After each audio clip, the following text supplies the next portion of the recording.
Well, welcome everybody. Happy Wednesday. Thank you for joining the session. Today we are going to be focusing on how are new age solutions reshaping outsourcing, hosted by QX Accounting Services and IWIN. So we will take a look at the agenda now. We have an action-packed agenda today. We're going to be taking a look at the evolution of outsourcing, a shift to modern managed services, hybrid staffing solutions, and the importance of automation in the accounting landscape. And I will introduce our speakers from here. Perfect. So first we have Sagar Ahuja, CEO of QX Accounting Services. Welcome. Thank you for joining us. Mike Walton, Senior VP of Strategy and Growth at QX Accounting Services. And Pat Morrell, Chief Revenue Officer of IWIN. Thank you all so much for joining us. We're going to dive right in to the evolution of outsourcing. So Mike, we are going to get started with you. Can you walk us through, with the pandemic's aftermath, firms are grappling with remote work and staffing challenges. How have these new realities impacted the accounting landscape? We've heard of offshore, and then, there's nearshore options now. So can you tell us a little bit more about that? Sure, Megan. Hey, thanks very much. Really, really excited to be here, and hopefully we have some good conversation and some good questions. But yeah, look, outsourcing has been around for a long time. I think everybody gets it conceptually, everybody understands it. And in the accounting world, it was usually the domain of the largest firms that were doing that. The Big Four have been doing outsourcing for decades now, going back to some of them even back to the 80s. But yes, to your point, the industry has evolved so much literally in just the last 4 or 5 years. And a lot of that, to your point in your question, was the pandemic, quite honestly, because coming out of that, we had a couple of different things. First of all, we're seeing an absolute demographic shift here in the staffing opportunities for CPA firms. I mean, staffing is an absolute challenge. I hear it day in and day out. But also, what did we all do during the pandemic, right? We all went home and worked remotely, right? So having these conversations about outsourcing in 2018 or 19 is a totally different conversation than the one we're having now, because remote work was something that, I have the sniffles, so I'm going to stay home and work from my computer. That was remote work, but we were all, by and large, in our offices. I certainly was working for a very large firm here in Virginia, right?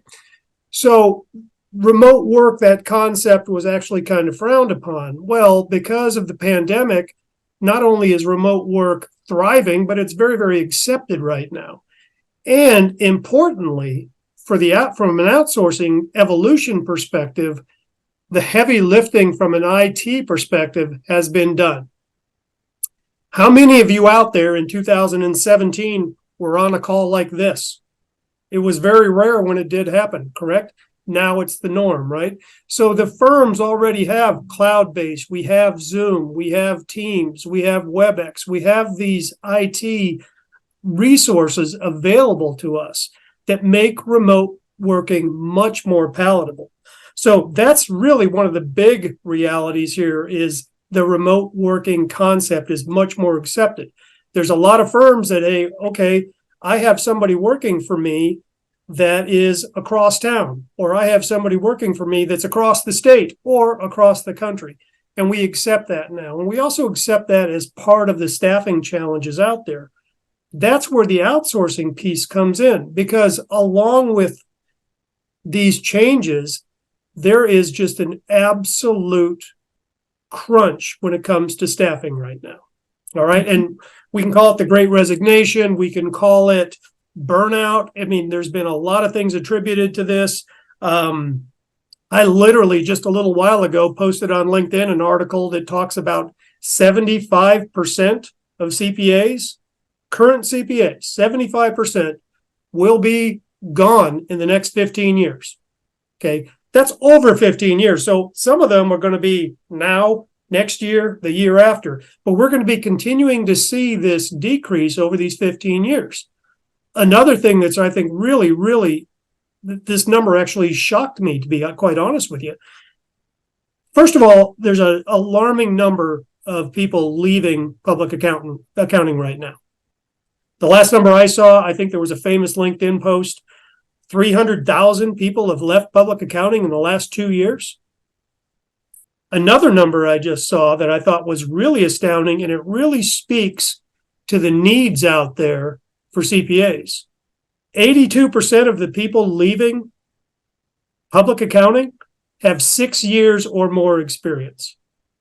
So think about that a little bit, right? That's what the industry is facing. Those 6-year people, those 4-year, 5-year, 6-year people, that's the guts of the CPA firm. There's a lot of great associates running around, a lot of good partners who know their stuff, but that middle level is the one that's suffering so much because they do a lot of the work, they do a lot of the review work. It's a huge, huge impact. I talk to firms again all the time, and here's, what I hear is we're having to walk away from opportunities. Now, as a former director of business development for a very large firm, that's shocking to hear, right? Because we want to grow. We want to grow organically, M&A, whatever, we want to grow. They're walking away from opportunities because there's a fear that they can't staff it, right? They're having to make tough decisions about their existing clients. Look, all firms kind of go through a culling process, right? They'll classify A, B, C, D, right?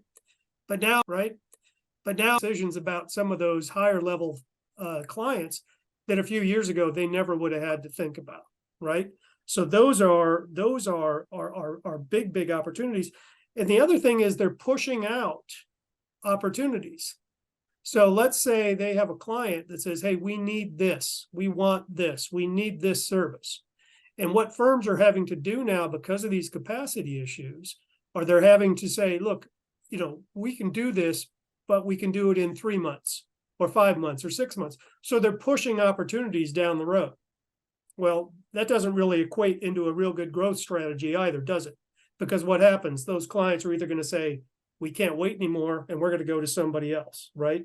So on top of that, you have an entire group of people out there that are really smart. These are the CPAs that are out there and available. They know they're in demand. So on top of all that, you have increasing wage demands on the marketplace, right? These firms are saying, okay, I could have got this person 2 years ago at hypothetically $75,000. Well, now they're asking, some of these candidates are asking, okay, yeah, I know I can get 75,000, but gosh, I can also get 95,000. I can get 100,000, right, for that same role. So the wage demands are pretty compelling as well. And so, again, we hear this all the time. Offshoring has been a exploding in growth over the last 2 or 3 years. Megan, you mentioned nearshoring as well. That's become a huge option right now with Mexico. I'm going to talk a little bit about Mexico later on, but the nearshoring option has become really compelling. And again, driven by the market. As somebody who's in the outsourcing business, we hear the comments from the CPAs. We listen to that feedback. And so we're going to be able to evolve and change this industry as we continue to move forward. So the evolution continues. A lot of things have factored into this, but the number one thing that's really factored into this is good outsourcing companies listening to the needs, concerns, wants, desires of the CPA firms out there who quite honestly just can't find the staff to create that kind of capacity to take advantage of those growth opportunities. So a lot of things in there. I know I just kind of talked about a lot of things, but we're going to touch on some other things down the line here. But that's really sort of a quick overview from my perspective. That's very interesting, and that's amazing context. So Sagar, over to you. While outsourcing offers cost efficiencies, there are concerns about the quality and the value that in-house staffing brings. How does outsourcing ensure comparable quality and value to meet these expectations? First and foremost, Megan, very, very good morning to everyone, and so good to be here. So there is a very, very long answer to that, Megan, but I'm going to really cut it very, very short because I know we're running against time normally in these webinars. So to give you background, first and foremost, what's happening in the outsourcing world, if we look at outsourcing 20 years back and now, there has been a dramatic shift in the ways we are doing things. Way back when CPA firms were typically outsourcing, there were low-end processes, write-up, bookkeeping, so on and so forth. And the primary angle attached to outsourcing was just cost savings. You maximize profit, make some more money for your firm. That's pretty much it. It wasn't very strategic in nature. Now, fast forward that 15 to 20 years now. So the cost arbitrage element is still there. It hasn't gone, but we have got intellectual arbitrage or labor or talent arbitrage, which is actually kicked in. And what I mean by that is you've got processes which are sitting really high in the value chain. For example, tax processes, audit processes, which are very critical, very sensitive in nature. That is also getting outsourced. So in a way, the demand shift has been absolutely visible, no two ways about it. But one of the things which outsourcing industry did not do in India, Philippines, or wherever, they did not keep pace with the operating model. Now, what I mean by operating model is, I normally give this example to the audience off and on, that imagine a car that you have been driving 20 years back, unless it was Ferraris of the world, please discount that. But a normal car, if you've been driving 20 years back, you wouldn't see the ventilated seats in there. Yeah, you wouldn't see navigation system in there. You wouldn't see maybe ADAS, which is absolutely common now. If you see the cars now, everything is pretty much available. It's given that it's going to be there. Now, what I'm trying to say is that automobile industry has kept on changing, kept on innovating at the same time. But outsourcing industry, when it comes to providing services to CPA firms, their operating model did not change. Now, what is operating model? That's a big question. Operating model is the attributes of these services that you provide as an outsourcing provider. Yeah. If you have been providing outsourcing services 20 years back with the same operating model, and you're still doing the same thing where there has been a shift in demand, it's a recipe for disaster. Now, in an operating model, what you have is, do you have review mechanism inbuilt in the model? That's question number one. Do you have governance mechanism inbuilt in the model? Question number two. Do you have reporting system inbuilt? Do you have communication framework inbuilt? Do you have governance inbuilt from both ends, from CPA firms and outsourcing firm angle? Now, if these things are missing, you cannot provide a sustainable solution. That will not happen, plain and simple. And that's where, Megan, when you said the in-house staff is providing high quality work and outsourced staff is providing lower quality work, there's been a big gap. I absolutely accept that. But smarter firms are changing the operating model with the change in the times now. At QX, we call it managed solution. And what we are trying to do is we are trying to bring that service level up to this level, equalizing that essentially. So in summary, what I'm trying to say is that operating model is such a critical component of the outsourcing engine that if outsourcing companies, they don't have it or they don't know it, then it's an absolute disaster in making, that's for sure. But it is changing in summary. And unfortunately, India, Philippines, or any other country that you're looking at, typically for you to provide outsourcing services, the barriers to entry is practically not there. Any Tom, Harry, or Dick can start outsourcing. They wouldn't know a thing about the model, and they would think just providing the body shop is the solution to outsourced world. It's not. And that is the reason why I think outsourcing has earned a bad name in the past. But again, with the changes that's happening, the way demand has been, of course, getting pushed, and Mike rightly said it, outsourcing has been booming for the last 2-3 years, along with automation, of course. And we see that the bigger players, just a last example there, the bigger players, we call it BPM industry in India. It's business process management or business process outsourcing industry. If you look at the biggest of the players like Tata Consulting Services, Infosys, Wipro, they are large businesses providing services to the Fortune 500 companies. Now, they have massive size because they were able to operate at a pace wherein they were innovating the operating model as well. And if you see the Fortune 500 companies, practically everyone is using outsourcing. And I think in summary, it's the outsourcing model which, along with the operating model, makes it or breaks it.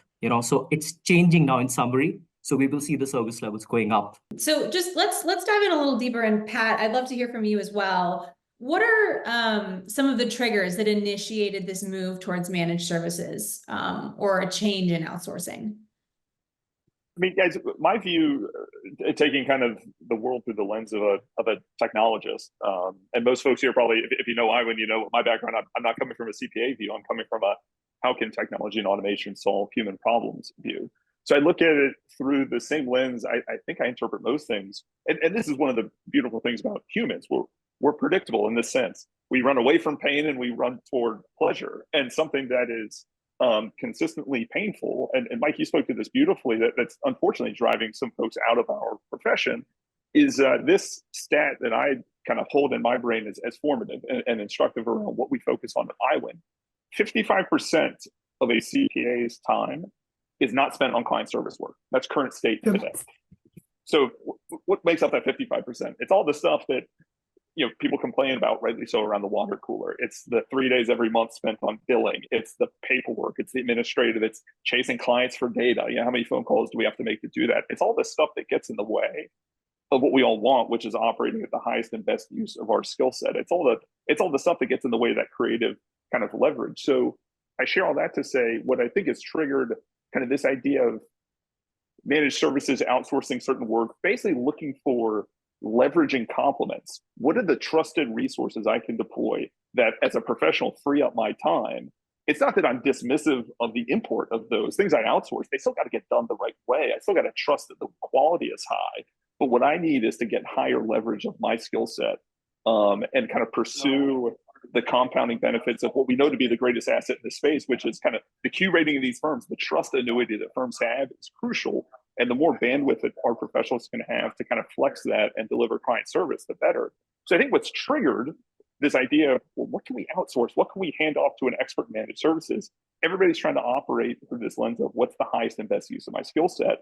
And they're finding leverage in doing that. So I think it's, I think some people mistake that, oh, if you outsource something or if you delegate your IT stack to a managed service provider, that you're somehow kind of throwing up your hands or you're deprioritizing it. I actually think it's the inverse. It's, I found a trusted partner.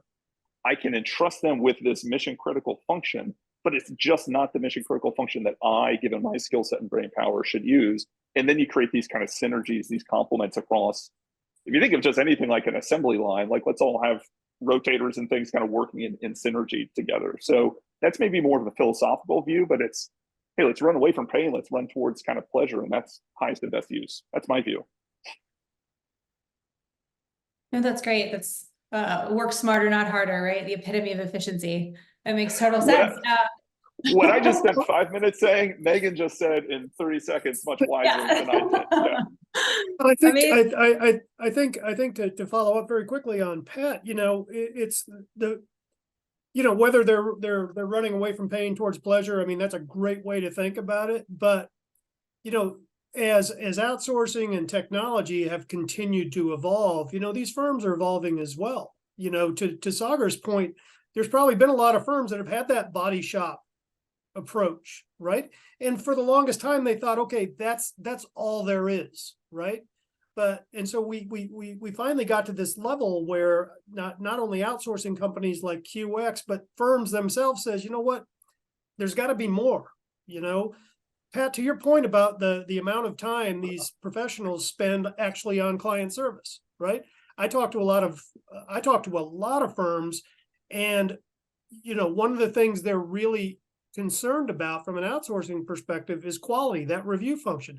How much time are partners and directors and managers and higher billing people within a firm being pulled down into the weeds to review, a basic tax return or something like that? I hear those complaints all the time, right? These are the people that should be out driving the business, bringing in new clients, doing client relationships, that kind of thing, right? But they're being pulled into this. So the beauty of this, as these firms are evolving along with the IT and AI and outsourcing, is that there's two real key levers for these firms to be able to pull, to be able to create this capacity and get away from that type of thing, Pat, that you just talked about. And it's going to be outsourcing, and it's going to be technology, AI type, platforms and software. Absolutely. So, we want to, as these firms evolve in their needs and desires, right? And they elevate their discerning palate, I guess, to, it's like, okay, I used to drink Boone's Farm and now I'm drinking, I'm drinking Bordeaux's, right? They evolve just like we do with that kind of thing. So that's a good spot to be, as long as we can kind of evolve with them and offer those levers for them to create that capacity, because the growth opportunities out there, it, Pat, Sagar, I know it, I hear it all the time. The growth opportunities out there for firms are some of the highest they've ever been, quite honestly. So this is a great time to make that impact and take advantage of that.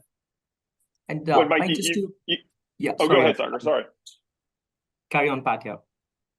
So, Mike, you said the word elevate, and I love that word, because I think, Megan, it circles back to your original question. What's kind of triggered the proliferation of kind of outsourcing more and more services to trusted partners like a QX, or in effect, firms entrusting a technology partner like iWin to automate things like billing and collections.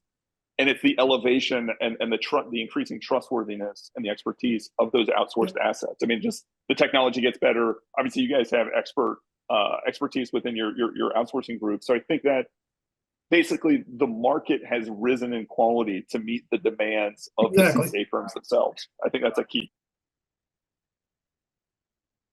That's just great. Very quickly, Mike, I wanted to add a small point when you mentioned, and I think, Pat, you also covered it up beautifully about how the industry is moving. And what we're also seeing, Megan, I'm going to be very quick with this example. I mean, we're truly seeing that the progressive firms, they definitely know that they've got to move towards the consulting side more so. And anything which is at the lower of the pyramid, that needs to be either automated or outsourced, as simple as that, because the clients are not interested in the hindsight, or of course the tax return information. They already know, pretty much what is to be done with that. But they're really interested in that foresight and insights of the businesses for help them to grow.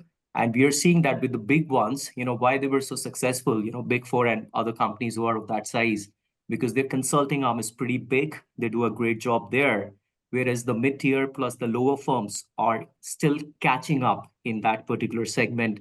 So I think with progressive ones, definitely we are seeing the traction there.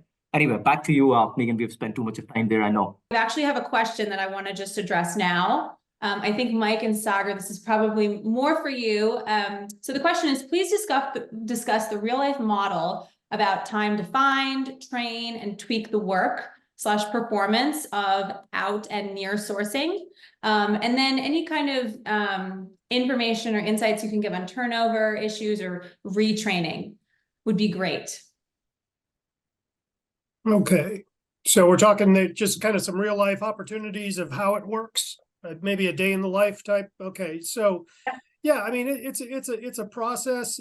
We work very, very closely. The first thing that we do when we talk to firms, and I'll try and get through this quickly. It's not a small topic. There's a lot involved in it, but ultimately, from a consultative perspective, my role when I talk to CPA firms day in and day out is to figure out what they need. Where are they?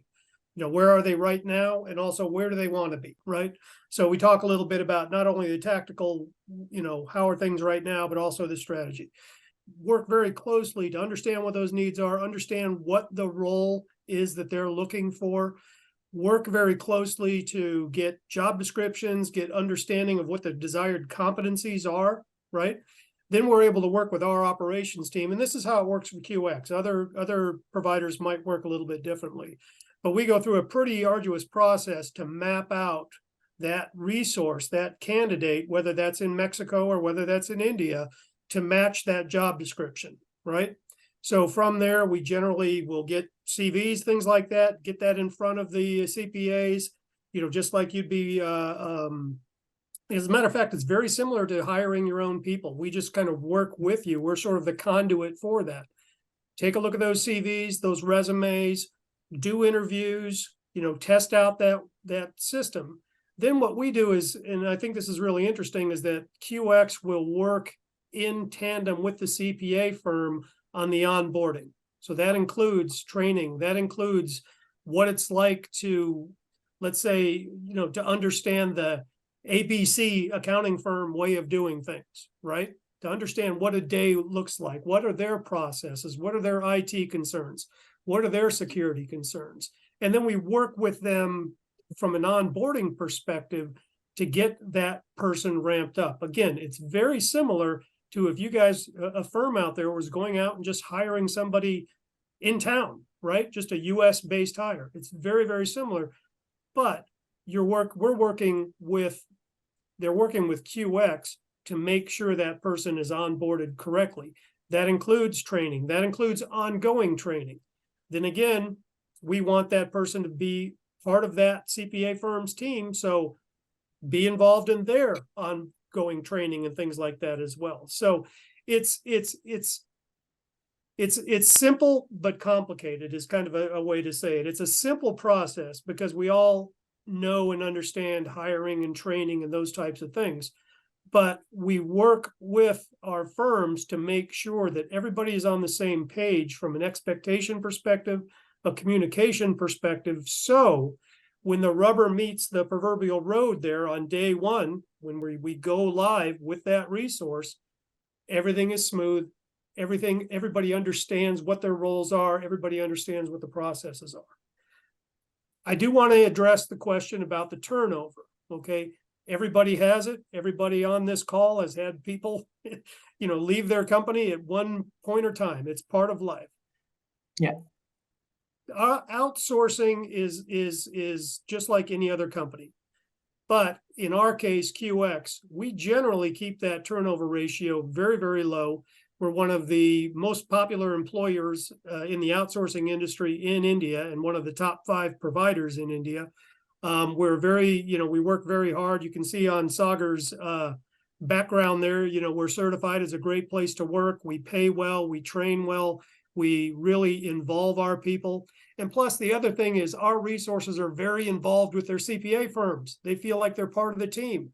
That drives it as well. So we keep that ratio down. We certainly we try and keep it under 10%. But again, it does happen.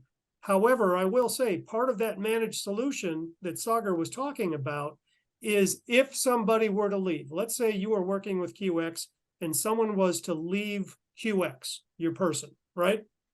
We have redundancies built in. So if somebody left, if that person left on your team, we have somebody that could jump in and start that work immediately. So it's seamless on the client's end, right? It becomes a QX problem and not a client problem, if that does happen. So hopefully that addresses some of the questions. Go ahead, Sagar. Yeah, and thanks for that question, Orin, and Mike beautifully covered just a real life example which came to my mind, Orin, there, if that helps. So we have a top 100 firm. They've got about 12 FTEs, full-time employees working with us. And while we were having the governance call, because that's part of the operating model that we have, we explained to them that attrition is everywhere. You, of course, cannot escape that. And part of the operating model, which I was talking about before, is having backup solutioning in place, agreed in advance, which simply means you can have 10% backup, you can have 15% backup, you can have 20% backup. So if you've got 20 people, you're living with 10% backup, it simply means you've got 2 people sitting on the benches just to support the overall outsourcing operations that you have. So that is the kind of consultative approach helps. We have got many firms to get the idea that why it should be there in place.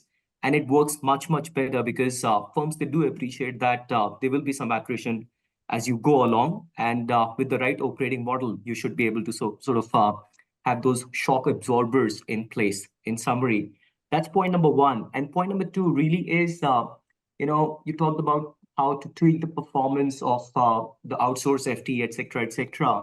I mean, it simply depends upon SLAs. And again, it's part of the operating model, which I sing the song every time. If the SLAs are not there, it will not work. Yeah. If in the game of soccer, you've got no goalpost, you've got 22 mad players running, kicking, but not scoring anything. That's the way it works with outsourcing. So the KPIs, for example, accuracy, timeliness, productivity, that needs to be agreed in advance. Yeah. There could be tolerance mechanism also, which can be inbuilt, but without SLAs, if you're going in, there's a problem. And we also believe at the same time that when it comes to outsourcing, you're looking for outsourcing for life.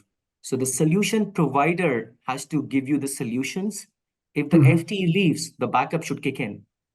The review process has got to be there. The SLAs got to be agreed. The SOWs got to be agreed when you sign up the agreement. So if these attributes are inbuilt in the operating model, it simply means, to the mic point, the expectation mapping has happened tremendously well. You can get the deliveries the way they agreed, and they can, of course, deliver the way that's been agreed. And if there's a change, then, of course, there is a service level credit or reward if they're doing a job beautifully well. So if there's a overachievement of SLAs for that matter. So end of the day, I think your question is beautiful, very encompassing, but having that operating model which concerns, which sort of covers your concern is an important bit which you got to have in place. SLA, we've had a couple quick questions. SLA is a service level agreement. And, you know, as far as how long it takes to get a functioning remote outsourced employee up and ramped up from contact to go live, you know, it can take anywhere from 2 weeks, depending on your need, up to 90 days based on what your needs are and what the resources are available. So Oren, if you have those questions, I'd certainly appreciate it if you want to reach out to me, and we can have some extensive discussions, and I can walk you through that. So thank you. Go ahead, Megan.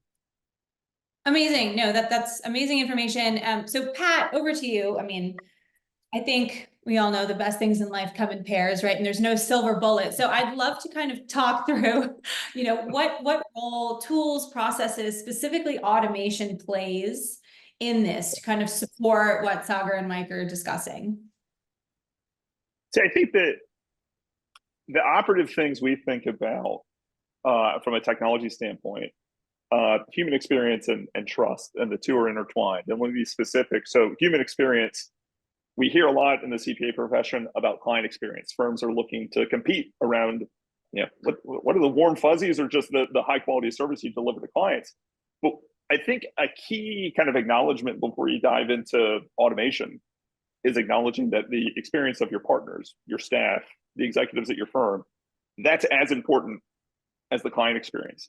And what I've observed among the now 85 firms and growing that IWIN works with, the firms that kind of put those on an equal pedestal and then look for solutions that can deliver automations that relieve pain for those very specific people as it's voiced in their perspective, are those that succeed. So I'll be very specific. So listen, and I see the world through the IWIN lens. The whole reason we started IWIN, the whole reason we focused first on just automating billing, collections, and payments is because our CEO, Justin, and I, we were in a previous technology business together that we sold in 2019. We had a top 10 firm help us on the transaction. I won't name them. The service was fantastic, but it was so strange. The transaction closed and 4 months went by and we got a bill in the mail. And I remember thinking, wait a minute, this is on paper and I got to go write a check. It's not that it was a bad experience. It was just a weird one. And it was certainly disjointed because it told me there was something broken in the back office of that firm. A lot of time had passed and then the bill was sent.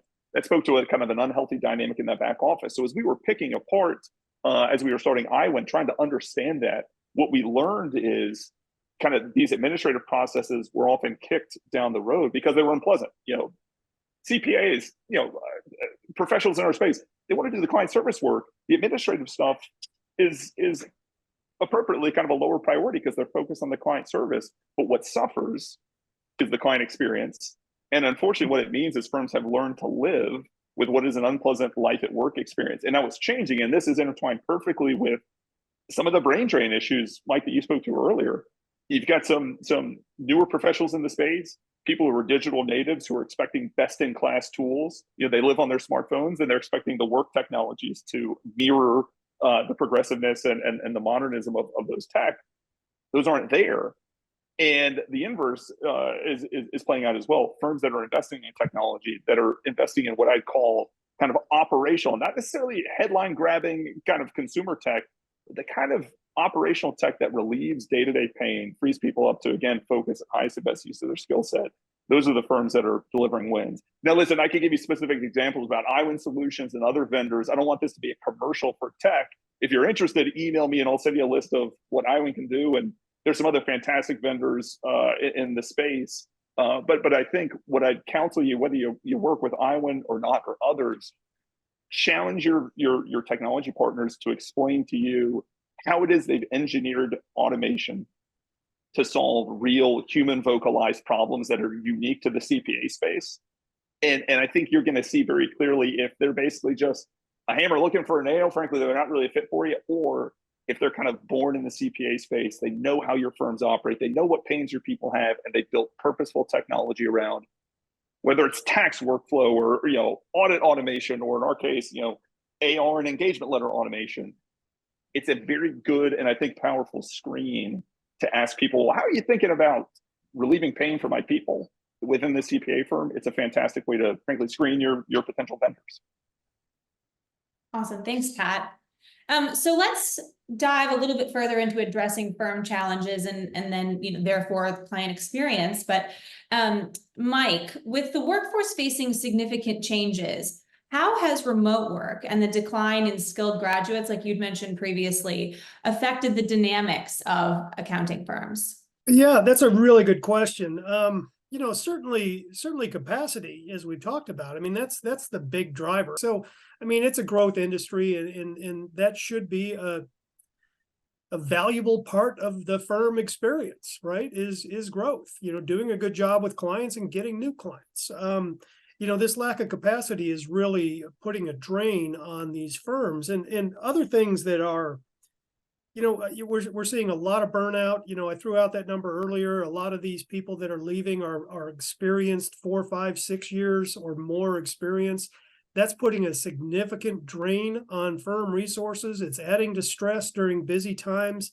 If you talk to a lot of tax partners now, there's no such thing as a busy season anymore. It's just busy, from a tax perspective. And not only that, but for, audit and client accounting as well, especially as client accounting continues to just explode in growth. I mean, I tell you what, if there's anybody out there with a client accounting practice area, man, the opportunities are out there. But again, it comes down to capacity.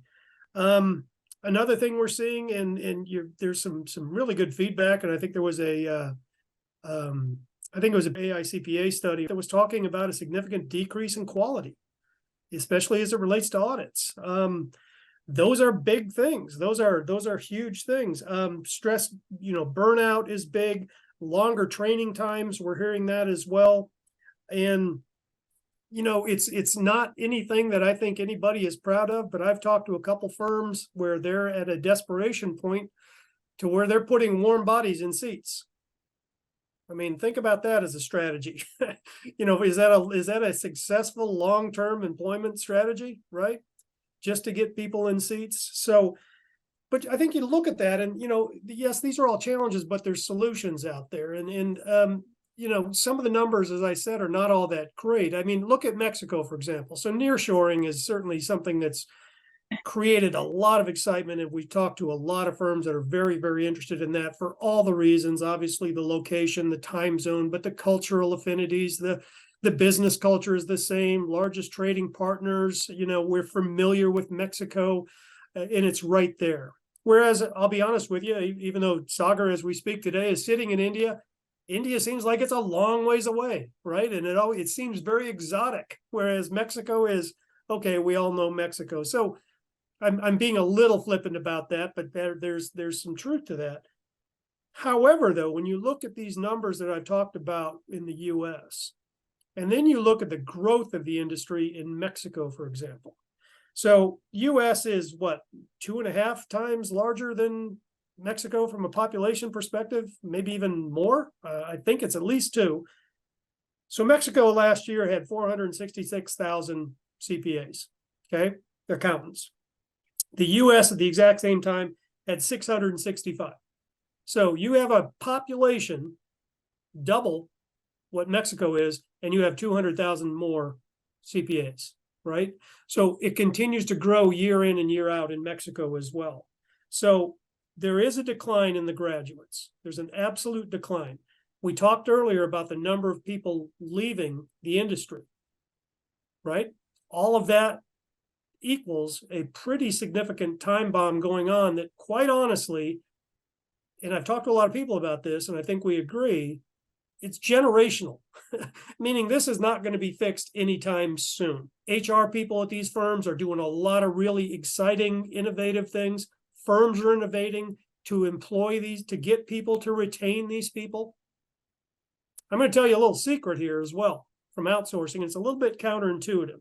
It's a little bit of a sales pitch for outsourcing, but it's interesting. And I did not come up with this myself.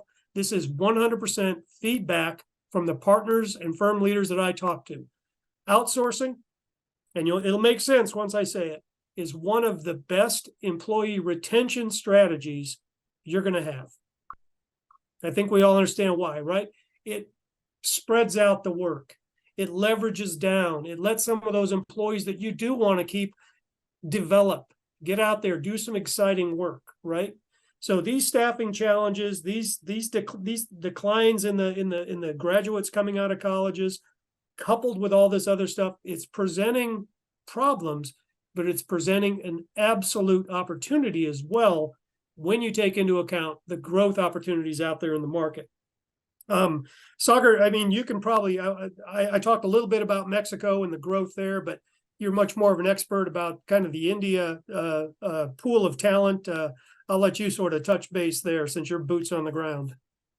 No, thanks, Mike. And beautifully covered, of course, on the Mexico side. So I think when it comes to India, the number one thing is obviously we have got 1.4 billion people. But if you see, there are a lot many things. If you look at Indian market as a whole, from the very top, yes, we have got 1.4 billion people. But if you go down, we've got 4 million accounting graduates going to be hitting the job market every year.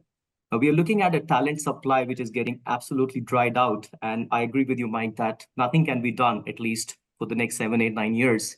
While on the other side, when you look at India, we have got accounting graduates just mushrooming. It's just coming out every year from the colleges. And the biggest thing which I see, the cultural thing when it comes to accountants, I understand while we talk to the partners in the US, I mean, accountants are normally considered as a stereotype profession where the Gen Zs are not looking at as one of the lucrative fields. They want to become the Instagrammers or maybe the TikTokers of the world, but not an accountant for sure. India doesn't have that. India doesn't have it. In fact, one example which just came to my mind is I was talking to a partner. We were talking about how India considers chartered accountant versus lawyers. So chartered accountants are sitting here on top of the ladder. Lawyers are below them. Versus US, if you see, the lawyers are sitting on the top and CPAs will be at the bottom or, of course, below them in a way. So India doesn't have that kind of, thought process when it comes to accounting profession. And as a result, we continue to see many accounting bodies from UK and US who are doing such an amazing job here. I was talking to, CEO of ACCA, which is one of the largest accounting body all over the world, Helen, and we had some interesting conversation around the growing market, what they have.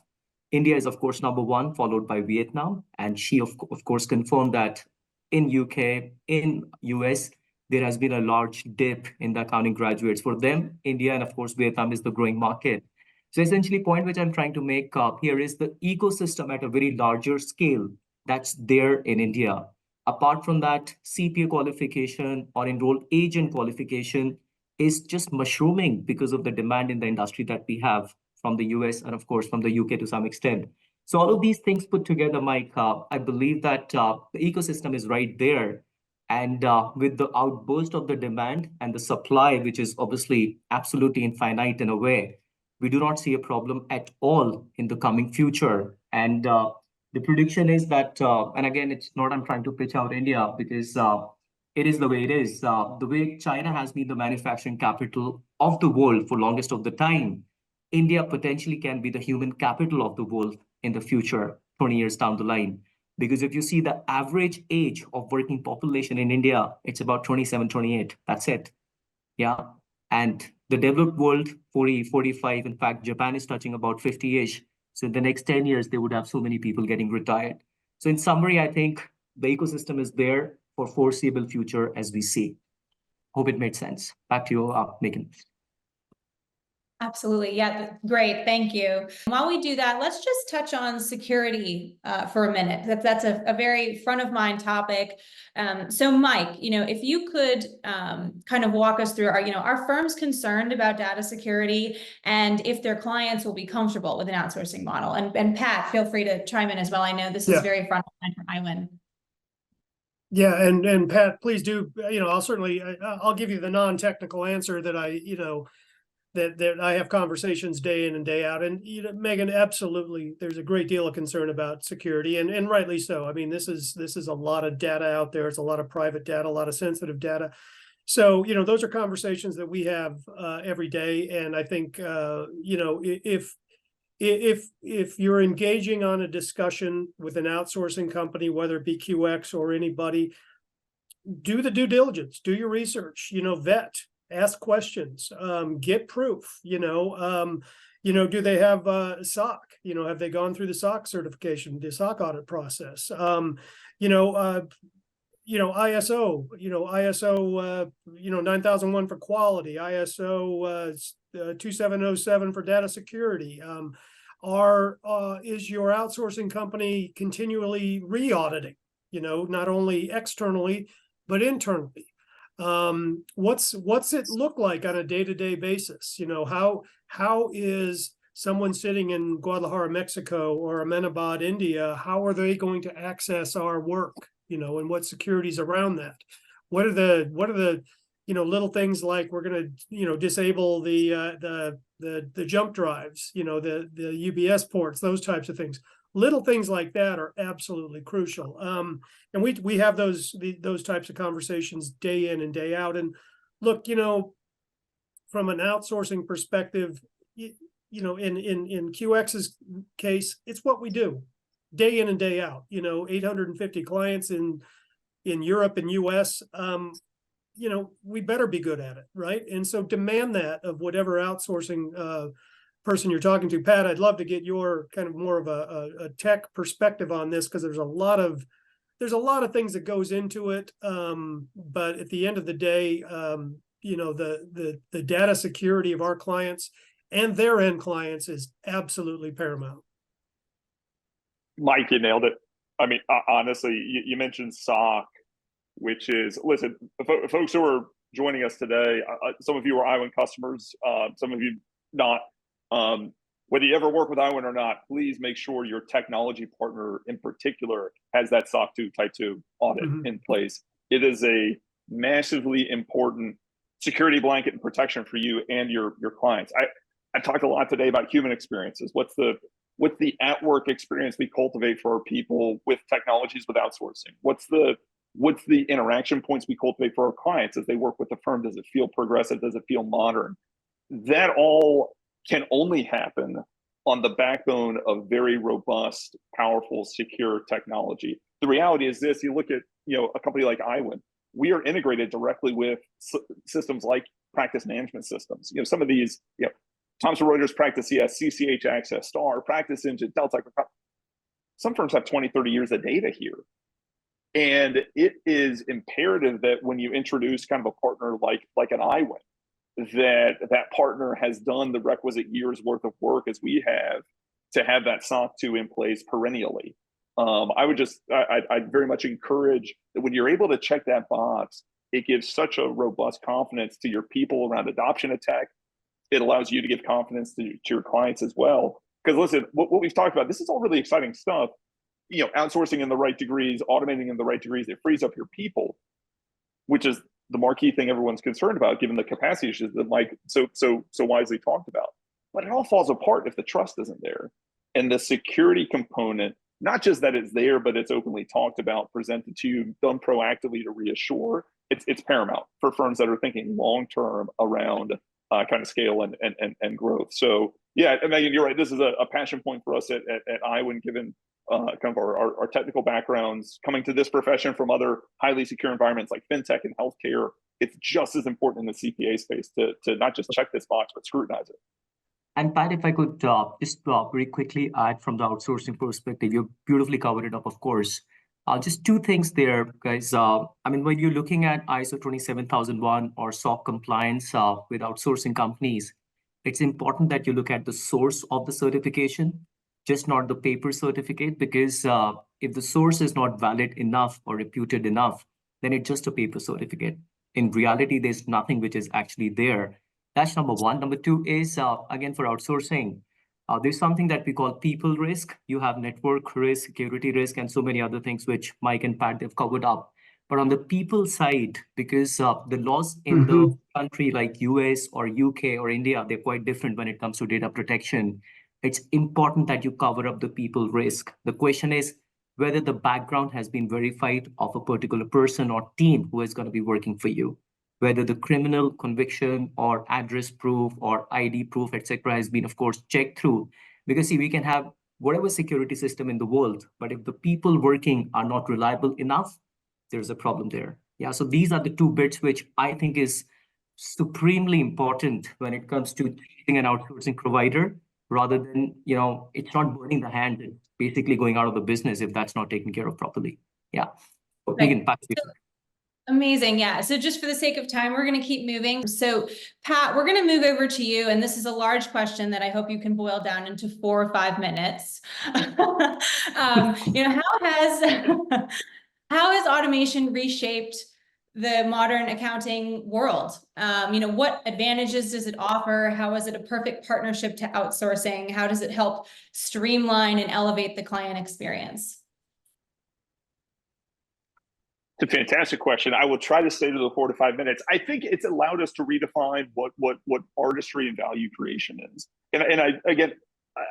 When we started Iowa, one of the things we heard from a lot of firms early on is we talked about, hey, technically speaking, you could automate things like billing. And what we heard is, no, but there's an art to billing. There's a way in which I kind of construct the WIP. There's a way in which I kind of retrospectively analyze work and then present the bill to the client. And I think two things are true. Yes, but you can also automate a lot of that. So what I think the crucial thing is around automation, it's not wholesale surrender. I think a lot of firms make the mistake of assuming, okay, if I quote unquote automate, if I outsource something, or I trust AI technology to just take data and automate a process, that I as the human have taken my hands off the wheel. And that's actually not true. For example, there's this concept of an AI called mutual learning, the idea that system recommends, humans decide and edit, and the two kind of get smarter together. And you see that play out with some of our solutioning around how we automate billing, how we automate collections. The two can operate kind of symbiotically, and the two actually, frankly, make each other smarter, and the value compounds.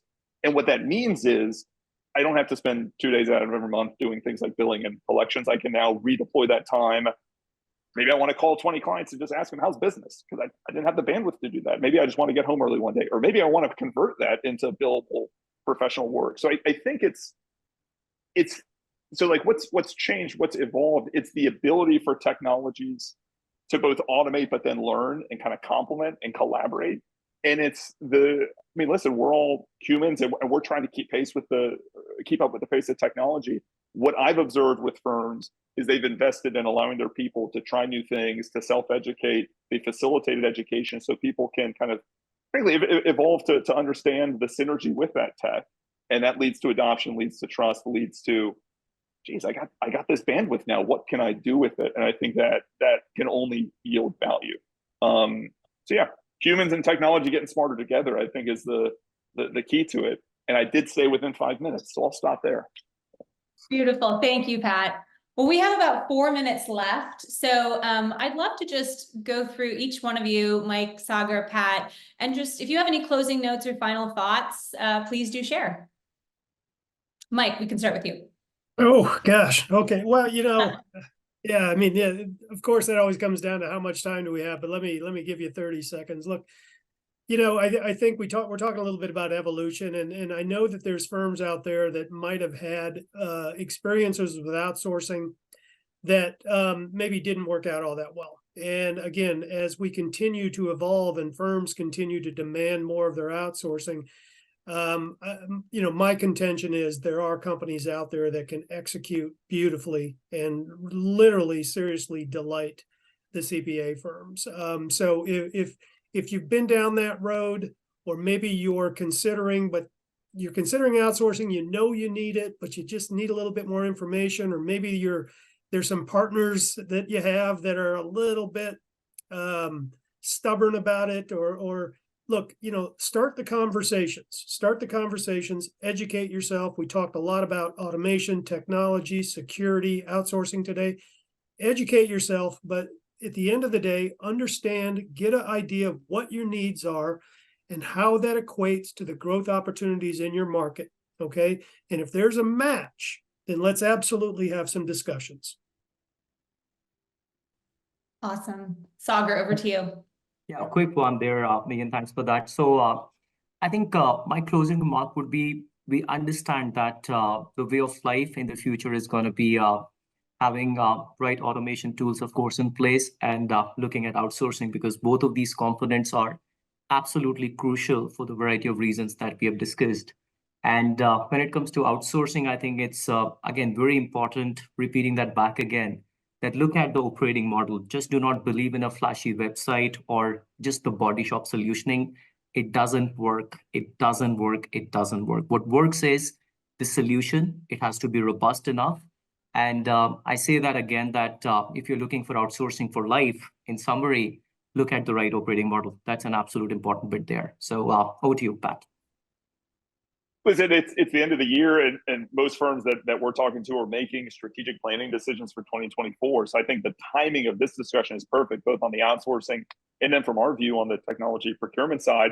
Folks are looking at new applications, whatever it may be. Whether you work with Iwan or not, my advice is this: evaluate your vendors according to this matrix. Number one, security. Do they have that SOC 2 in place? If they're in the payment space, are they PCI compliant?